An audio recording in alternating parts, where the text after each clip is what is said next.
Hello, this is David Rovix with another live stream show for all you people out there, whoever you are, wherever you are, under quarantine or not. Comments and questions are welcome as we go, and I'll be keeping an eye on them. Let me know if you can hear everything okay. I'm going to turn on the comment thing here so I can see comments coming in on the various platforms. I have a script here. I'm trying to be very professional. We should be live right now on hopefully YouTube, Facebook, Twitter, VK, and Twitch, as well as at davidrovix.com/quarantine. Although that is also Twitch, so which I just got a message that it was having problems. So hopefully they're all working, but we should be live on those platforms. And if you want to take a moment to share this window with on whatever platform you're watching on, let folks know it's happening. That's great. It'll be archived too. Today's guest is another of those folks I would likely be seeing sometime in the next few months if I were touring like usual, which obviously I'm not. There are many different ways to go about attempting to introduce my friend Maire McNally. History is something you can study, and Maire has studied it. She was already a grandmother by the time she went to university in Belfast, getting degrees in Irish, American, and European history, along with a master's in legal science. But history is also something that is made by people and the social movements that people participate in so many different forms. Maire's entire young adulthood was absorbed by a struggle for liberation, which had many global interconnections, but was focused on ending the centuries-long occupation of Ireland by a brutal colonial empire that still controls 6 of Ireland's 32 counties, which includes 2 of the island's major urban centres, Derry and Belfast. In Maire's youth, this occupation took an especially brutal turn, and what came next was decades of armed struggle, among other things. That would be one way to start to introduce Maire. Here's another. I lived for many years in Boston, Massachusetts, where my sister and mother live now in Jamaica Plain. A few blocks from where I used to live was a cozy little pub called the Brendan Behan, named after a famous Irish playwright and volunteer in the Irish Republican Army. Maire's father, Eddie Keenan, was a friend of Brendan Behan's and a fellow volunteer in the IRA. They were arrested together. Eddie distinguished himself by escaping from prison not once, but twice. With many radicals in the suburbs where I grew up, if you ask them how they developed such a sharp political analysis, they may tell you it began with their discovery of punk rock at the age of 14. It would be fair to say that for Maire and many of her friends and neighbors, the radicalization process began well before birth. Maire McNally, welcome to my little live stream show. Hello. Hello, David. Hey. Could I say hello to my friends in Germany? Guten Tag. Could I say good my friends in France? Bonjour. My friends in Palestine. Shalom Malachai. My friends in Russia. Privet. And you. Hello, David. Excellent. And there are probably at least 1 or 2 people in each of those parts of the world watching. One of the nice things about the internet, no matter how large your audience is, it's definitely going to be international. But my daddy could say hello, I think, in 15 different languages. He said if you can't learn the language, at least be able to say hello to somebody in their own language. So I've tried to do that. I think I can say hello in a couple of languages, but that's as far as my language skills go, unfortunately.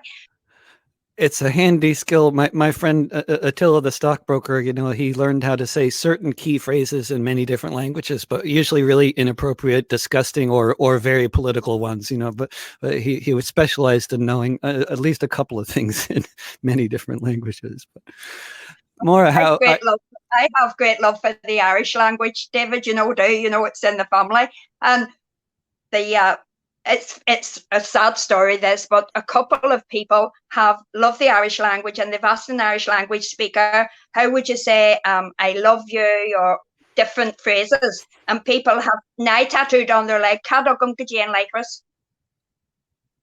Say it again, and then they what? they've asked people how you would say a certain phrase. Mm-hmm. Irish, and some Irish speakers have given them a phrase. So there's a few people walking around with a tattoo that said, "Cadog gum good in Lifers," which means "Can I go to the toilet?" Excellent. Yeah. But they think they have a beautiful Gaelic phrase tattooed on their legs. What they don't. Yeah, I can say that married to a Japanese woman, that there are a lot of people with Japanese phrases tattooed to their bodies that do not say quite what they think that they say. You shouldn't get a tattoo by looking up a phrase in the dictionary. You need to actually know somebody who speaks the language. It's always advisable. Also, if you're starting a restaurant, it's really good to know the language in the country where you're starting the restaurant before you start a restaurant, and name something like terribly inappropriate. Like, I don't know. There's a lot of them out there. There's a Thai restaurant in Copenhagen called Porn Sack. That's kind of not, like, if they had consulted an English speaker, they might have not quite used that name. But so hopefully everybody can hear out there, and everybody can if anybody has any questions or comments, you're welcome to make them. But my first question, Maura, is just, I know it's this one of those questions that you would never ask on a normal interview show because it's just so incredibly boring and predictable. But in this particular instance, I think many people are wondering, like, how are you doing? How are you doing? How's your family? How's your neighborhood? What's the situation like? How would you describe life under the current circumstances where you live in West Belfast over the past few weeks? Oh, God, you don't even know where to start. I think one of the hardest things is because because West Belfast, where I live, is a really close tight community. Now, that's a really good thing in a lot of ways, because see the community workers, and I mean political parties, I'm not naming any in particular, but all political parties, boots on the ground, and they have done their way delivering food. They're making sure that everybody in the area is safe. They have really, really stepped up, and community groups have.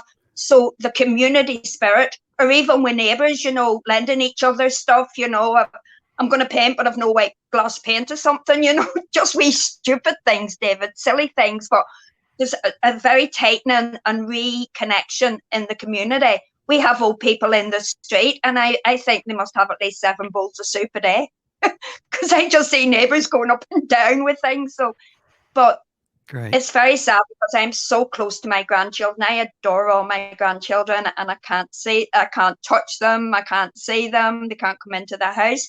And when they do come, I have to talk to them over the fence, and the younger ones are always trying to run up for hugs and cuddles, and you have to say no when they're hurt. It's terrible. There's a thing now, the government started it, clap for the NHS, right? And I don't usually do what the government tells me to do. I don't do it. And I never say but, because but means you're going to contradict yourself. I don't do what the government tells me to do.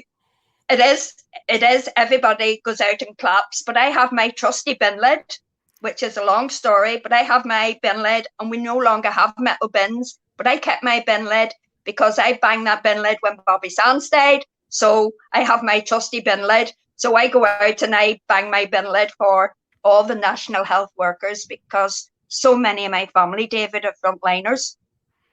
Fergal, Owen, Liam McDonald are all working. They're all working in food distribution. I have nieces. There's wee Neve. There's Ruth. There's Carol. There's another Carol, the little boy across the street that was raised with our Sean Brendan. So many are on the front line. And David, they're all kids. Do you know what I mean? I'm 70. Like, if I get another 10 years, woohoo, lucky me. But these are young ones who are just stepping out in life, and out they're going to do the job they've always wanted to do that could kill them and kill their families. So my heart really breaks for them. It really does. It's such a horrendous situation. And many, many questions to be asked when this is over. Yeah, that's what do you think? I mean, what it is looking increasingly very clear, at least here in the U.S., is that the overwhelming majority of the dead are going to be frontline workers, supermarket workers, bus drivers, nurses, doctors, and that seems to be the case where you are as well. Yeah. Yep. Well, it has hit for old people an awful lot. I think most of the statistics that I've been given from the media that I don't believe anyway, but the media weren't telling everybody the deaths in houses, and they weren't telling everybody the death in old people's homes. The only deaths they were giving us were hospital deaths. But whenever they added old people's homes and people who died in the house, the figures were different. But a lot of the deaths seem to be with the old and vulnerable, which makes me so suspicious about this whole thing. You know, a disease that targets. And I'm not a conspiracy theorist. I look at the conspiracies and I know within all the conspiracies somewhere is the truth. But it just seems to me very strange that old people who, I said, a burden on society because of their illness, a burden on the society because they receive benefits, a burden on society because they no longer are profitable, that they make money, that a disease that just seems to target them, or the very vulnerable or the very ill, but everybody else seems to be all right. It seems to be a very strange virus that targets people the government don't really want to live anyway. Does that sound really conspiracy theorist? Well, it's one of the interesting things about the virus. I mean, of course, like with pandemics in general, historically, right? The like pandemics, like the 1918 pandemic, it really targeted ultimately the most of the people who died tended to be people who were poor and living in really crowded conditions, like in the slums of India, especially. But it affected people all over the world, in every country in the world, right? But like this pandemic, it seems to be probably going to have similar results, but it's of course affecting like everybody who's vulnerable, like most viruses tend to do, right? But the what I find so interesting about the situation is that even though it is, I mean, yes, it's going to ultimately affect majority poor and more vulnerable people, but a lot of these elderly folks and other folks who are getting the disease and dying of it are very sort of famous and rich, you know, on occasion. So I don't know if it seems to be something of a cross section of society, and that seems to be why they're actually making moves that I would never have expected capitalist states to be taking, like shutting down their own economies in order to save 1% of the people, who might include, the parents of politicians as well as the parents of, just regular people. I don't know. It's a pretty wild time. I'm still trying to get my head around it, which is why I'm especially interested in talking to all my friends who are also, I think, trying to get their heads around it. I'm the same, David. I read all this. Bill Gates owns the coronavirus patent. And then they've got this Agenda 21, and then 5G. So there's so many different conspiracy theories going about, but yet we have a disease that everything about it is so questionable. That the information you get is questionable. And you don't want to go into wild conspiracies, but you do have to ask, did it start in Wuhan? Is it COVID? Is it COVID a man-made disease? How much of the science is true? Because we go back to the start of everything, you go back to the science. But you don't even know if the science is true, because who owns the media is telling you the information. Another thing, and this is like, and of course, like the way that the media tends to function, anybody even talking about the origins of the virus being anything other than the story that we're hearing from the media, of course, you're considered to be crazy for even talking about it. But the thing is that one of the reasons I'm particularly interested in talking to a sort of a lot of folks who don't generally get on the media is we know, I mean, it's public knowledge, it's common knowledge, it's clearly a reality that governments like the US, the UK, many others have massive investments in biological warfare and in coming up with biological agents that are designed to kill targeted groups of people. This is part of the whole genome project. There are military uses to any scientific endeavors, and you can be sure that militaries around the world, are putting a lot of research into biological warfare and have been for a long time. So, like, why is it considered to be crazy to speculate about the origins of this virus. I don't know. I mean, it seems like a very, very legitimate speculation, but regardless of where it came from, what's going to be the impact of this thing? But when it's over, I mean, I know nobody knows, but you're thinking about it a lot too, I'm sure. What are your thoughts? I don't know. For one, everybody says society will change, but we're humans, we're creatures of habit. We'll go back into a lot of our old ways. But I think all finances tend to be linked now to the high street and high street shopping, on consumer. The economies are based on consumer spending. And I think people will be less consumers. The less you're consuming, the less you realize you need to consume. And the less you're not listening to all the stuff that the media is pumping to, or you can't get at the town centre, you can't get into the pubs, you can't get in, then actually looking, introverting into your life, what's happening in your home, what can I do, what gifts have I got, can I play music, can I knit, can I create, can I draw, can I create a nice garden, can I make candles, can I set up my own business? So I think it is the beginning of the end of the consumer society. I personally think that consumerism is going to be very greatly hit more than anything else.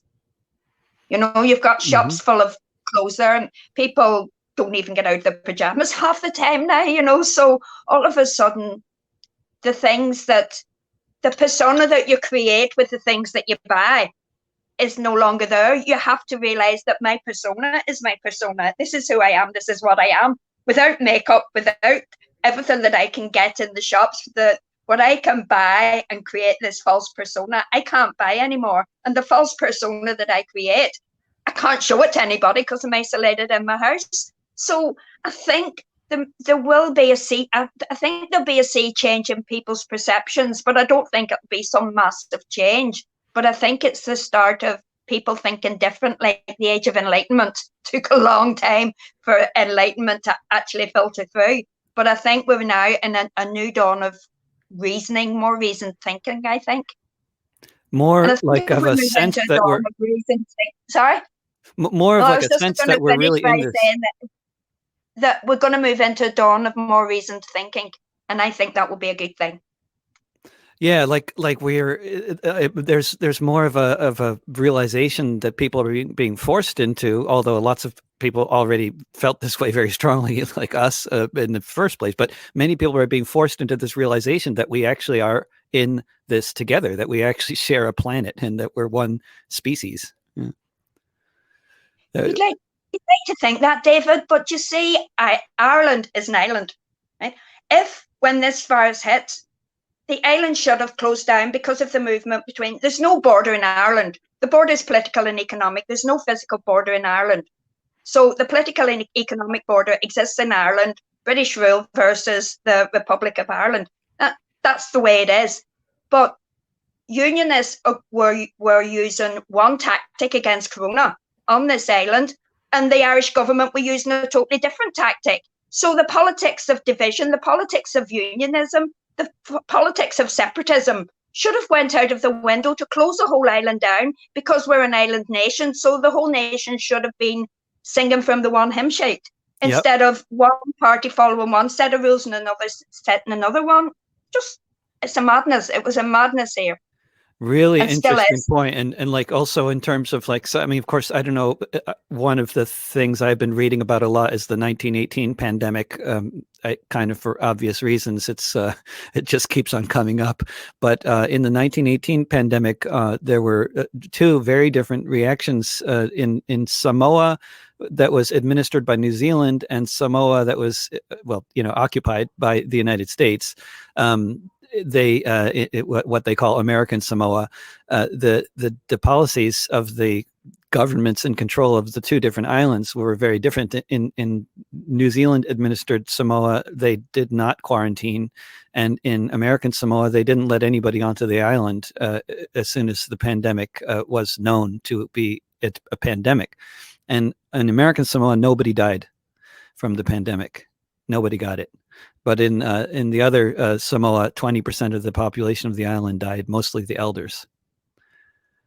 So these policies can have a massive difference, and is very interesting what you highlight there, because of course Ireland is an island, and of course when you have a pandemic, it is possible to stop travel from outside of the island, and it would have been possible to potentially moving early enough to actually quarantine the island.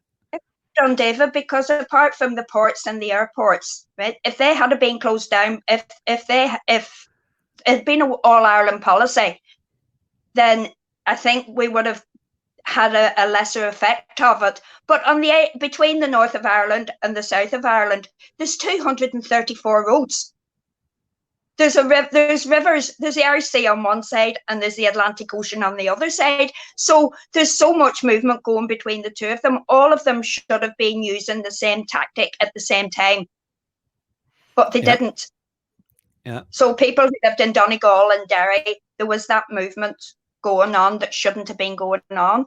And it was the decisions were political, to follow the British government's advice or follow the Irish government's advice. And not only that, in our areas, if you're a nationalist, we closed down with the Irish Free State, with the Irish government. We closed down. When they said you closed down, we closed down. So most of the people I know in West Belfast started making arrangements for extra food and cocooning your old people, quarantining, telling all your kids nobody else come to visit. So if you're a nationalist or Republican, you sort of went with the Irish government, and the Unionists went with the British government. So, well, there has been some deaths in our community, but not the amount, given that it's a very wide community and with lots of old people and young people. Thank God it's been reasonably low. Yeah, wow, that's very interesting. Those differences. It also highlights. It also reminds me of some of the differences in the response that are happening here in the United States, depending on which party is in power in a given state. The responses have been very varied. Yeah, interesting. I was looking at I've been following. I don't follow American politics as much as all the rest of the men in this. All the men in this house are passionate about American politics. See the elections. They'd sit and watch the American elections avidly. Paddy, Sean, Mickey, they would all sit down and have an election party. So, but I don't. They think Trump is entertaining. What? They think Trump is entertaining. I mean, I have to call Mickey down and ask Mickey why he likes it, because I think all politics are boring. With me, I would just execute all politicians. I'd be a French revolutionary, chop all their heads off, every last one of them. Yeah, excellent reaction. I like. What was that phrase from the French Revolution? Humanity shall not be free until. What was it? Humanity shall not be free until the last. What was it? The last politician is hanged by the entrails of the last something. Yeah, there's a bunch of good variations on that one. But speaking of the men in your house, Mickey is in a wonderful band called the Irish Brigade. And what's been the situation? I mean, it has been. Did he have a whole lot of touring that was all canceled, and plane tickets that he lost and stuff like that? No, well, Mickey hasn't been with the Irish Brigade now for about 2 years, David. He's with his own band now. Mishera has got his own band now, and they've everything's gone. I think there's like 40 gigs or something, and all cancelled between now and July. Yeah, everything stopped at Easter. I think they had like 10 over the Easter week, and they were all gone, every one of them. So, where were they planning on playing? Do you know what I mean? I married a banjo player. I'm never going to be rich. Yeah, right. No, that was not a very good move. If you're trying to marry rich, don't marry a musician. It's usually not a good move. Some of us make it, but banjo player, they're the poorest of all musicians. Banjo players, do you know they that? never get rich. Banjo players never get rich. I can't. You try to find one rich banjo player in the world who didn't inherit his wealth. Was his banjo? Huh?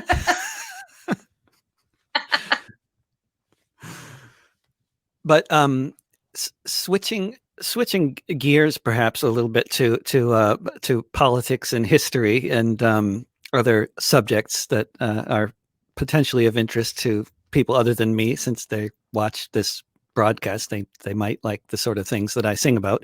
And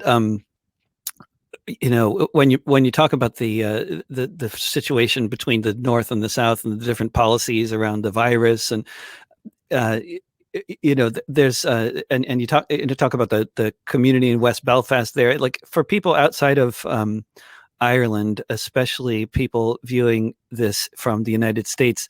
I don't know how much they've thought about this, but one of the things that I always have noticed in the sort of what is often referred to or by themselves or by others as the nationalist or Republican community in Ireland is how internationalist the community is. Like, there's such a network of liberation struggles around the world, and like, I mean, you started out here by saying hello in 15 different languages. I mean, this, that may not be a coincidence either. Like, this is I wonder if you just could talk some just off the top of your head when I say how internationalist Irish nationalism is. What comes to mind? What anything in particular? Oh God, this could be a lot. I think the amount of Basque that come to the country because they've seen the oppression of the Basque people very, very similar to their own oppression. The Palestinians, many Palestinians. And I think when you become politically aware of an oppression and the state of oppression and society in general, you look at other societies, you see how colonialism has moved into modern day capitalism that was previously colonialism and imperialism, and how all them people have been left with more or less the same problem: divide the people and have them attack each other, divide and conquer and marginalize the people and stealing from them what makes them. Like with the Irish people, it was stealing our language, trying to force us into a religion. And I'm not religious now, but trying to force the Irish people, when they first came, we were Druids, and then they forced us to be Catholics, and then they wanted us to be Protestants, and then we decided that we didn't want to be, we'll be what we are. So religion is very divisive, and religion has been used to divide societies, and we see that through the Basque struggle with the Catholic Church against the communists in the Basque War. We see the struggle with Islam against Christianity now, and all of this is rooted in capitalism, which is rooted in imperialism, which is rooted in basic colonialism. So you can follow the money, follow the grabbing land, grabbing natural resources for colonialism to build up an empire, to build up the capitalist society than what it is. But at the very bottom of all this are the people that suffered because they were of absolutely no consequence except to be chained to the manufacture of money and goods and money. And we see that in every country. And people who have, like when we were going through the Troubles and we had a really bad time, the English was so brutal to us. The British Army was so brutal. They murdered our people on the streets. They murdered my lovely sister. They murdered us. And when you talk about the COVID and all these conspiracy theories, when I was a young girl, we were talking about the British driving around in vans, shooting people at random. That's what they did.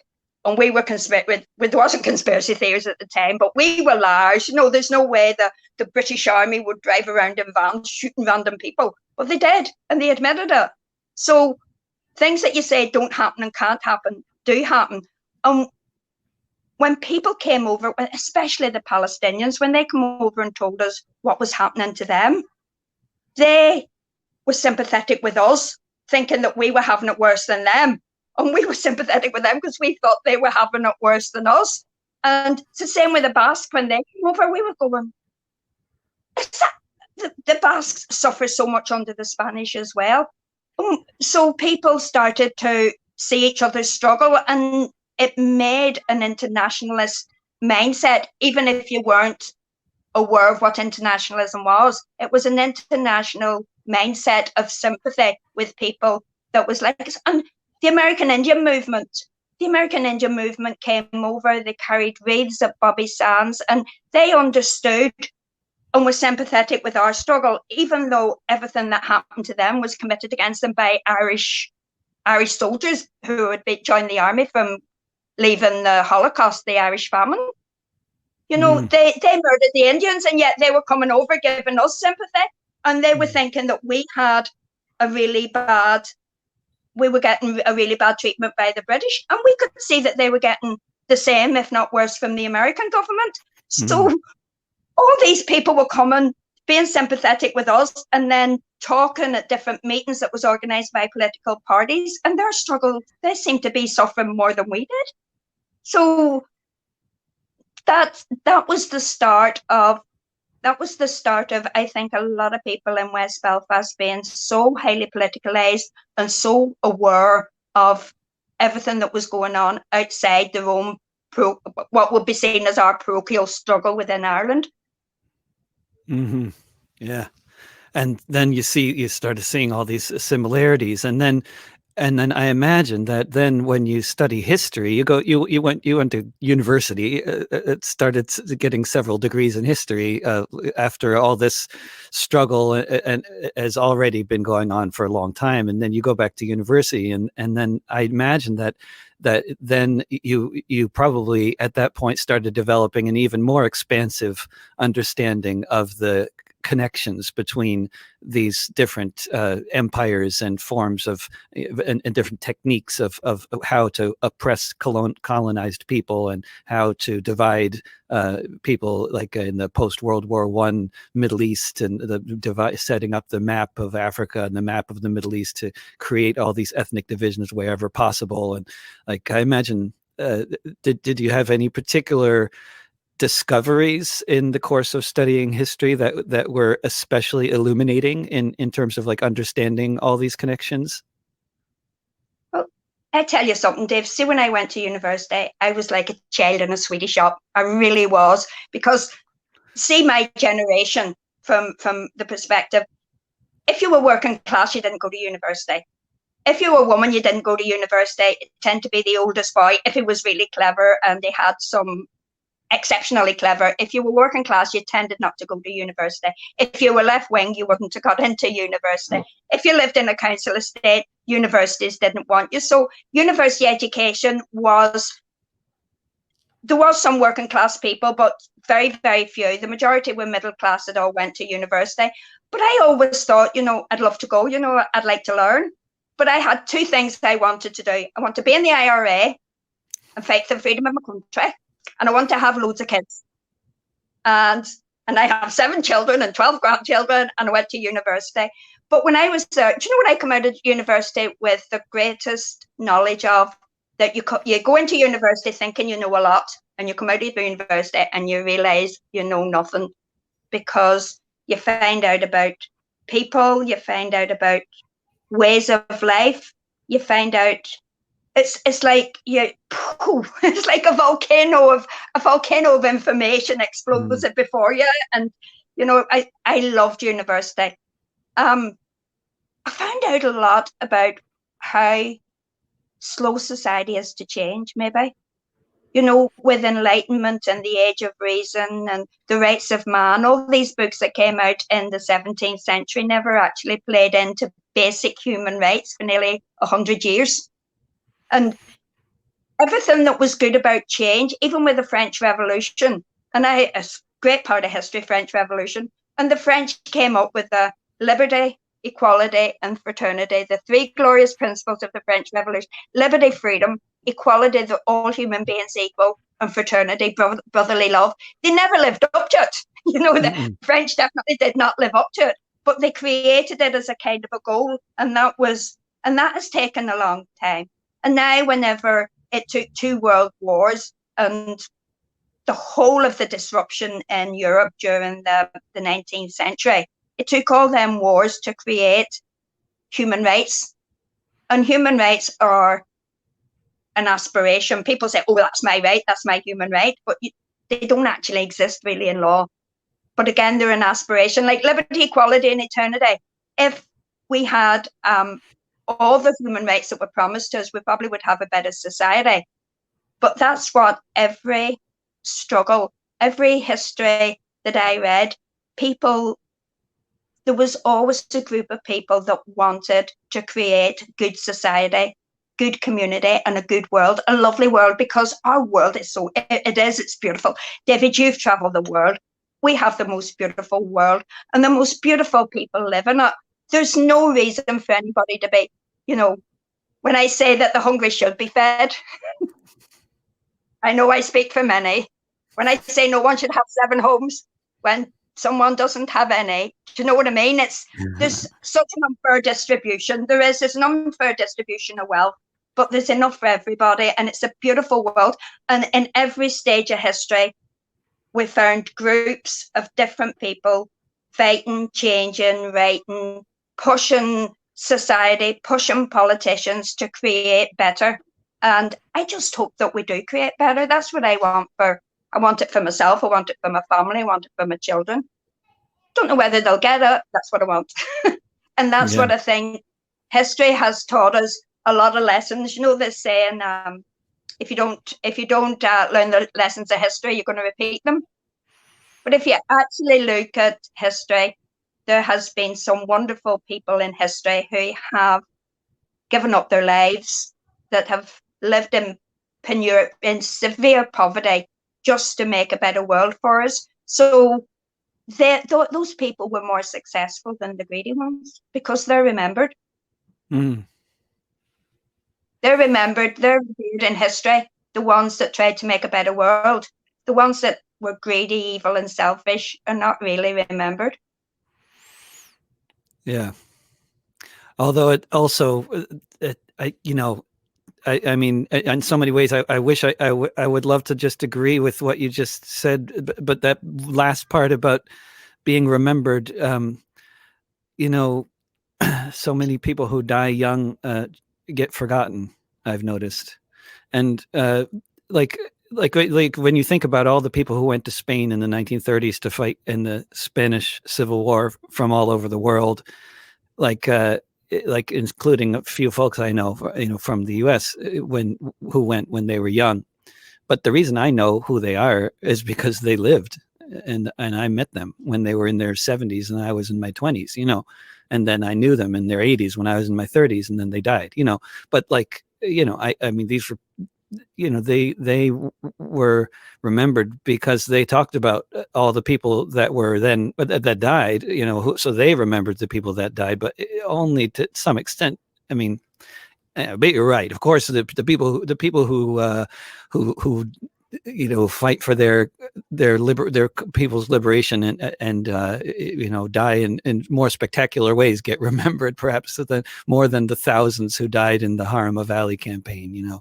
I don't know how many of them get remembered, but I mean, I don't want to be pessimistic about remembering the dead, but that's one of the things that I've noticed. I'm not sure how much the people who get remembered. I mean, and I don't want to be too depressing here, but like in 1913, there was a basically a small scale war between miners and the National Guard and the gun thugs employed by the corporation at the time there, who ultimately 70 miners died in the course of a few months of armed struggle. And ultimately, they gave up their struggle to unionize the mine after 70 deaths. And but the first time that the historian Howard Zinn even heard about that was because of a song by Woody Guthrie, which was just at the time he was saying, well, this is a testament to the power of music, that we that a song can commemorate something that had what might otherwise have been forgotten, but which is a nice way to look at it. But looking at it from the other direction, it's like, really, we would have forgotten all those dead miners if it weren't for somebody from Oklahoma writing a song about them. I mean, it just, that's also kind of depressing, but it's but yeah, I'm sure in the long view, yeah. It's different in Ireland. If anything happens, we write a song about it. Yeah, you might be better at that than most people. That is true, though. That is much more true, I think, of Ireland than in many places. If there'll more likely be a song about it if it happened. Yeah. Well, I know about the Pennsylvania Maids because we have a song for the Molly Maguires. So you want to know who the Molly Maguires were? Ballymacguise. We have a song about them. If it's happened and Irish people have been involved in it, we'll have a song about it. So Yeah. I think part of our history is that because the English under the penal laws, we weren't allowed to read or write. So a lot of the time our history had to be oral and it had to be musical because the penal laws forbid Irish people to read, write, or be educated. So we sent our kids to be educated in ditches and under trees. And if we had a story to tell or a history to tell, we had to do it in song. So I think that the Irish tradition of music and song is deeply connected to the oppressive empire of Britain in Ireland. Yeah. So we do have that memory. But my daddy, when he was in jail, when all the Irish came back from the Spanish Civil War, De Valera put them all in prison. So my father, the dead, yes, I did all not sent. know that. What? De Valera put them all in prison. All the people who fought yes, against yes. fascism were then put in prison for not being neutral, or what was the rationale? He was a real dictator, huh? Just because he was a dictator, he didn't want anything to affect Irish neutrality, basically. But he let the British and the Germans and the Spaniards from the Civil War were all interned with Irish Republicans. But the British and the Germans were allowed out every weekend. They were given a certain amount of money to spend, and they were sent into Dublin to have a party. As long as they gave the word, they'd come back and go to prison. Wow. Yes, never knew about that. Absolutely true.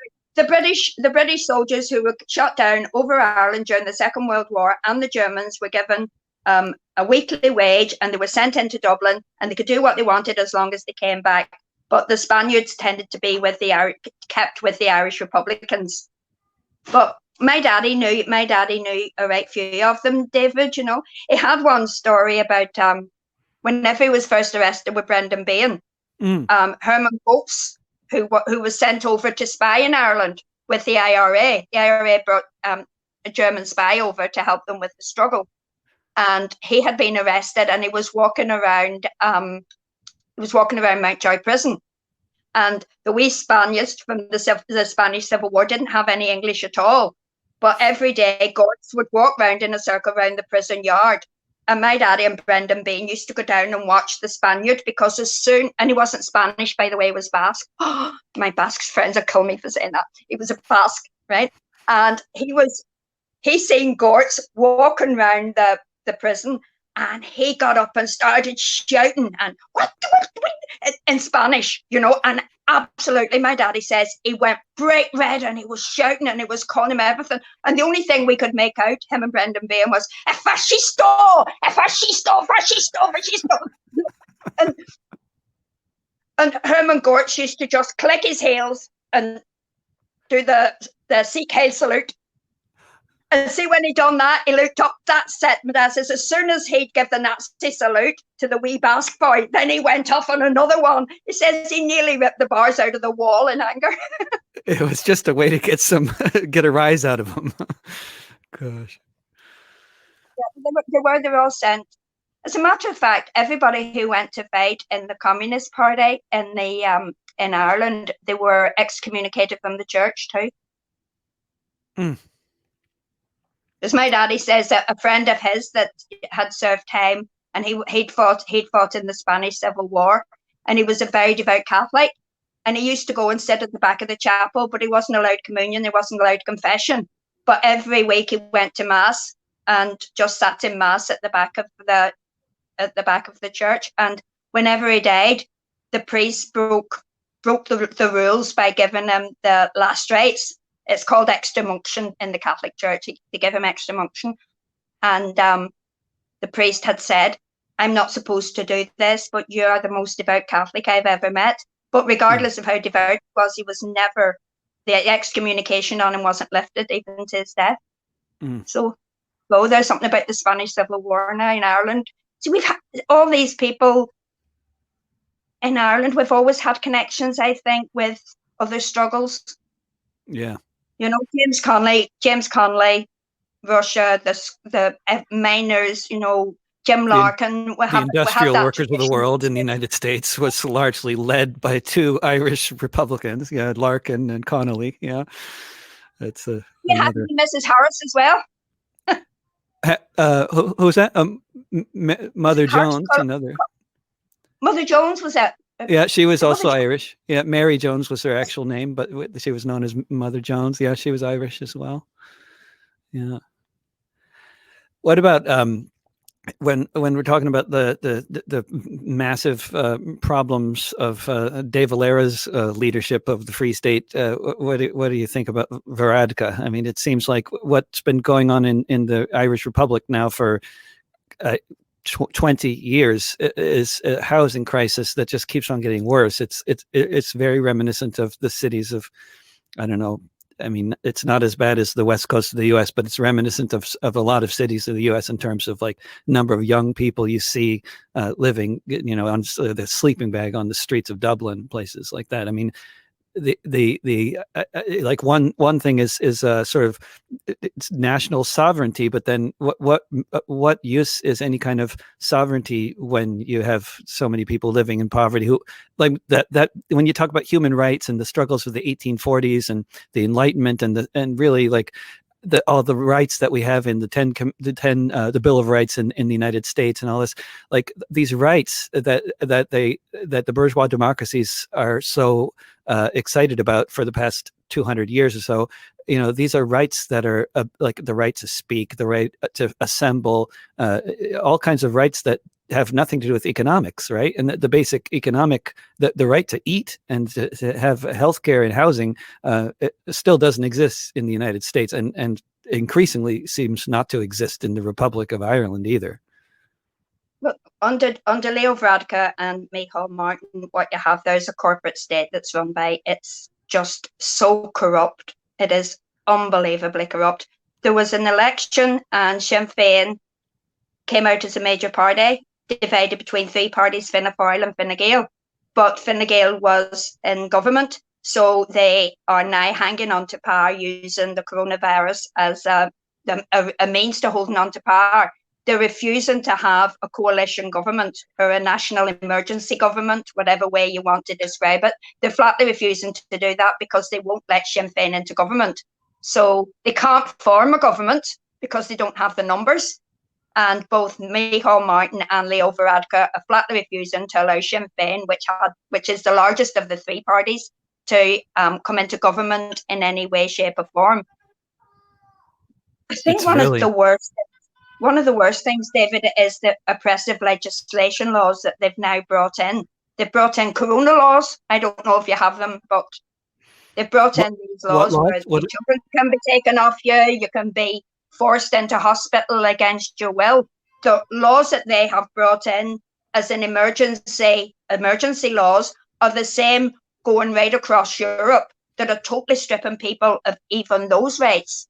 It's unbelievable, the laws that they pushed through under the umbrella of Corona, and that's for the next 2 years.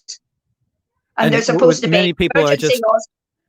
People are voluntarily cooperating with quarantine and stuff like that because it makes sense from a health perspective. But these laws that they're pushing through are like, you have to, obviously, if you're a person with a brain, you have to wonder, like, what are they going to do with these laws? Are they going to use them for just trying to protect public health, or are they going to use them for much more political purposes? And what we're seeing in many different countries, obviously, clearly, like Brazil is, I mean, they're arresting the opposition, and like all kinds of other countries, they're just using these laws as an opportunity to just basically declare dictatorship.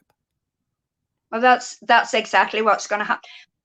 De Valera in the 1940s brought in emergency powers, and they're the emergency powers that they used against us Irish Republicans right up till the present day. They tweaked the laws, but they're the laws that was brought in during the emergency of the Second World War, and they're still the laws that were used against the Irish Republican population from 1940 right through to the modern day.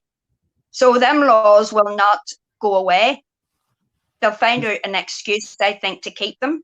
I think one of the ones a lot of people are scared of is compulsory vaccinations, and then you get into the conspiracy, they're going to make us all, all this. But wouldn't be happy about compulsory vaccinations, or another one is that your right to life is now gone under this, because if you have corona, the doctor has to decide whether to take you off the ventilator because there's a high possibility of you dying, so you can be taken off the ventilator to give somebody else a chance. But you could still come through it. Does the fact that you're 80, does that nullify your right to life? Right. And then there's the opposite argument. Well, maybe somebody there that's 30 or 40, so who gets the ventilator if there's only one? So the right to life then doesn't become a right at all. It becomes a choice of a doctor, and they've now given the doctors the right to choose who gets what medication, which is an awful thing to put on doctors, because doctors are there to save lives, but they've now made it, they've taken it from the absolute right to life. They've now moved it to a qualified right under medical circumstances. So the right to life is now gone. And the same goes to, the right to liberty or a fair trial. If you're outside, you can be arrested, you can be fined without going through a court. So all the liberties under human rights have gone under this umbrella law of coronavirus. And it's not only in Ireland that these laws have been introduced across Europe as well, but the text in them is, it's scarily similar, that all the text of these laws all seem to be very much pushing towards a really fascist type of state.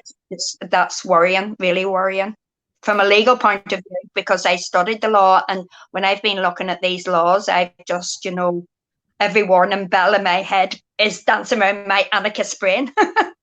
Yeah, and then to prevent the other side of the equation, along with these laws that could be used to basically declare fascism, is they're giving people money, at least in many countries that have governments which have budgets for that sort of thing, like in the West generally. But what's that been like as far as in your community there? Like, is that kicking in? Are they sending everybody checks like they're doing here?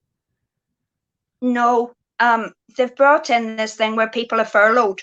If you're a key worker, you're going on to work. But if you're furloughed, it means that your job's open, but you can't work. So the government will pay 80% of your wages. The only thing is it's not kicking in till the 30th of April. So our Paddy was furloughed. My brother Patrick was furloughed 6 weeks ago and hasn't been paid a penny since. And he's got word that he's going to get his money at the end of the month. But people have now gone. Some people have been furloughed and their companies have been decent enough to pay them. But other companies are not giving their workers the money till the government give it to them. And so what about gig economy workers? A lot of people like working freelance or doing musicians and people like that. What about them? If you're working legally, if you're paying your taxes and being a good upright citizen and you have the documentation, there's a set of payments arranged for you. But if you're working and your money's cash in hand and it's not given to the government, then you're just on the lowest benefit there is, which is income support. You're on the very, very lowest benefit. And if you're working and you aren't legit, if you aren't legitimate in the eyes of the government, then you're in a lot of trouble. So a lot of musicians are now playing music with PayPal donations. Mm-hmm. Yep. Well, Maire McNally, it has been such a pleasure to have you on my little live stream show, and we're reaching the end of the hour, so we will be signing off, and I'll get you back on here, if I may, sometime in the near future. Are you mad? Huh? Yeah. Oh, yeah. Is your head not bouncing yet? No. No, very mad, very mad. This is just want more of this. Yeah. Yeah. I have to go to the shop soon anyway. Oh, yeah. Oh, wonderful. Excellent. Get a little closer with that helmet. Everybody needs one. This is a very handy helmet, and you can, it'll get you behind the police lines if you have the rest of the outfit, especially. Yeah. Is you wait till somebody's not looking and you steal it. Excellent move. Excellent move. I have stolen quite an amount of stuff, and I quite hold my hands up to it. I shouldn't be doing that on the internet, but it was stolen. Well done. Yeah, you wouldn't have done it, but somebody stole it. Yeah, excellent. Excellent, Maura. You look good. Wonderful. Thank you so much, and we'll talk to you soon. Take care. It was wonderful talking to you, David, and I hope we will all get together again when this is all over. I hope so. Absolutely. We will. See you soon. This has been another episode of my little currently very frequent, maybe we'll keep it up, live stream broadcast. And thank you for joining me with my discussion with Maire McNally. This live streamed broadcast will shortly appear on my YouTube channel in the playlist Discussions with David. It will also soon be up in audio-only podcast form on all the usual podcasting platforms if you search for This Week with David Rovics. You can also find that podcast front and center on the David Rovics mobile app and at davidrovics.com. At davidrovics.com/quarantine, you'll find all my pandemic-related songs, podcasts, and other things. If you want to support my work and make it possible for me to keep doing this sort of thing, please check out my community-supported art program at davidrovics.com/subscribe or at patreon.com/davidrovics. My latest live album, Viral Solidarity, is up on Spotify and other streaming platforms as of yesterday. Tomorrow, I interview Margot Black, founder of Portland Tenants United, who is running for a city council here in Portland, Oregon. On Monday, I'll do a webinar on how to survive as a musician in the modern era.